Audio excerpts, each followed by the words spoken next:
बिस्मिल्लाहिर्रहमानिर्रहीम। अस्सलाम वालेकुम व्यूवर्स, कैसे हैं आप सब? यकीनन ठीक होंगे। मैं एक मुसलमान हूँ और मैं आपसे आज चंद बातें जो शेयर करना चाहती हूँ वो है हमारी जो मौजूदा सूरत हाल है इस दौर की, जो आजकल जो सारी सिचुएशन चल रही है, इसराइल जिस तरह से हमले कर रहा है फ़लस्तीन पर, उसके बारे में है। तो इसराइल का जो परचम है ये तो आपने देख लिया कि ये क्या चीज़ है। अब इसमें आगे बात करते हैं क्रिश्चियनिटी पर।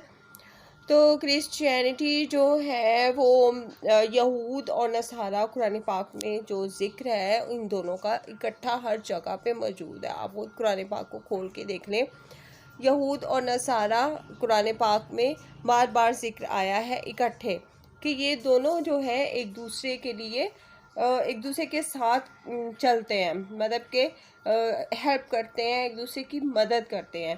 क्योंकि यहूदी तादाद में बहुत ही कम है, उनको अपनी पुष्ट पर किसी न किसी चीज़, किसी न किसी ताकत का होना जो है ना, ये बहुत ज़्यादा ज़रूरी है।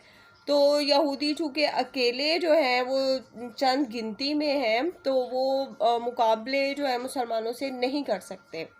आज जो हाल है मस्जिद अक्सा का, वो आपके सामने है, किस तरह से एक वीरानी की और बर्बादी की तस्वीर पेश कर रहा है सारा फ़लस्तीन। और यहाँ पे धमाके हो रहे हैं मुसलसल, जो है वो मुसलमानों की जानें जा रही हैं, मुसलसल मुसलमान जो है वो शहीद हो रहे हैं। ना चाहते हुए भी मुसलमानों के जो बच्चे हैं वो माओं की आगोश से छीने जा रहे हैं।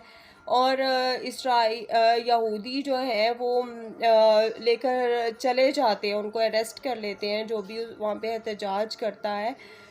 तो जाहिर सी बात है ये अकेला यहूदी तो नहीं कर सकता। यहूदी घिरा हुआ है मुस्लिम ममालिक के बीच में, और मुस्लिम ममालिक के जो के बीच में अगर वो तमाम मुस्लिम ममालिक उसको घेर ले तो यहूदी अकेला इसराइल क्या कर सकता है? कुछ भी नहीं कर सकता। लेकिन चूँकि बड़ी पावर्स उसके पीछे हैं, अमेरिका और दूसरे मगरबी ममालिक, तो वो ये सारे जो तमाशे हैं वो लगा रहा है, मतलब कि बॉम्ब पे बॉम्ब फेंक रहा है मुसलमानों के जो पाक मुकद्दस शहर है फ़लस्तीन, उसको दागदार कर रहा है, उसको खून आलूद कर रहा है। तो ये उसकी पुष्टपनाही है उस अमेरिका की। ये बहुत बड़ी बड़ी साजिशें हैं। हाँ जी, तो मैं ये कह रही थी कि चूँकि ये साजिशें हैं, तो साजिशें जो हैं वो अमेरिका की ही नहीं हैं, इसमें और भी पॉलिटिकल पार्टीज़ हैं। यहूदियों को तो अपनी पड़ी हुई है कि हम किसी तरह से अपने ग्रेटर जो इसराइल है उसके नक्शे को पूरा करें, और शुरुआत उन्होंने कर दी है। ज़ाहिर सी बात है उन्होंने इसी तरीके से शुरुआत करनी थी अपनी। उनके पास जगह कम है, जगह कम से मुराद ये कि उनका मुल्क बहुत छोटा है, वो अपनी पावर को भरपूर तरीके से शो नहीं करते। ग्रेटर इसराइल का मतलब ये है कि अपनी पावर को दुनिया को दिखाना कि मैं कितना बड़ा हूँ, हर लिहाज से मेरे पास पैसा है, ज़मीन है, सब कुछ है। तो वो खैर साजिशों में लगा हुआ है, लेकिन उसने अपने साथ जिन ममालिक को लगाया है वो भी जाहिर सी बात है उसके साथ लगे हुए हैं, लेकिन असल में उनका जो ममालिक उसके पीछे हैं उनका ज़वाल शुरू हुआ है। अब अमेरिका जो है अब वर्ल्ड पावर नहीं रहेगा, सुपर पावर नहीं रहेगा। इसकी सबसे बड़ी वजह ये है कि हिमायत जो है मुसलमानों की वो चीन और रूस बटोर रहे हैं, जाहिर सी बात है। और खुलम खुला दुश्मनी दिखा रहा है अमेरिका मुसलमानों के साथ। बेशक अरबों के साथ है, लेकिन खुलम खुला तो वो जाहिर कर रहा है कि इसराइल का वो दोस्त है और इसराइल को उसने इजाज़त दी है कि वो धमाके करे और जंग को जारी रखे। अदरवाइज़ तो यहूदी इसराइल जो है इस काम को जारी नहीं रख सकते।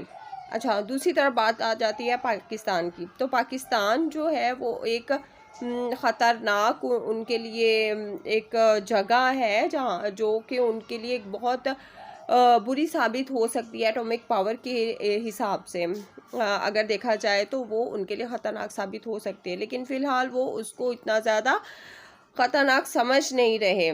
इसराइल जो है ख़ास तौर पे उसको इतना पाकिस्तान को इतना ख़तरनाक समझ नहीं रहा, और पाकिस्तानी भी उस तरह से अपनी पावर को दिखा नहीं रहे उसे कि हम कुछ कर सकते हैं। तो इस बीच जो अमेरिका है वो सुपर पावर नहीं रहेगा, इस वजह से नहीं रहेगा क्योंकि वो खो चुका है अपनी वो जो शनाख्त है, वो इम्प्लाई करने का जो ऑर्डर इम्प्लाई करने की जो ताकत है वो खो चुका है बहुत हद तक। जो पाकिस्तान जो है वो भी अब उसकी उस तरीके से बात नहीं मानता अमेरिका की, जिस तरह पहले मानता था कि उसकी एक आवाज़ पर बोल देता था कि हाँ भाई मैं हाजिर हूँ अपनी फ़ौजों के साथ, तुम जहाँ चाहो कार्रवाई करवा सकते हो।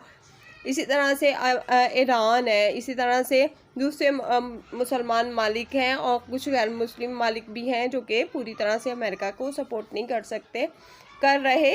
तो इसका मतलब यही है कि अमेरिका जो है अब मज़ीद सुपर पावर नहीं होगा आइंदा चंद सालों में, और ये बात लिखी हुई है।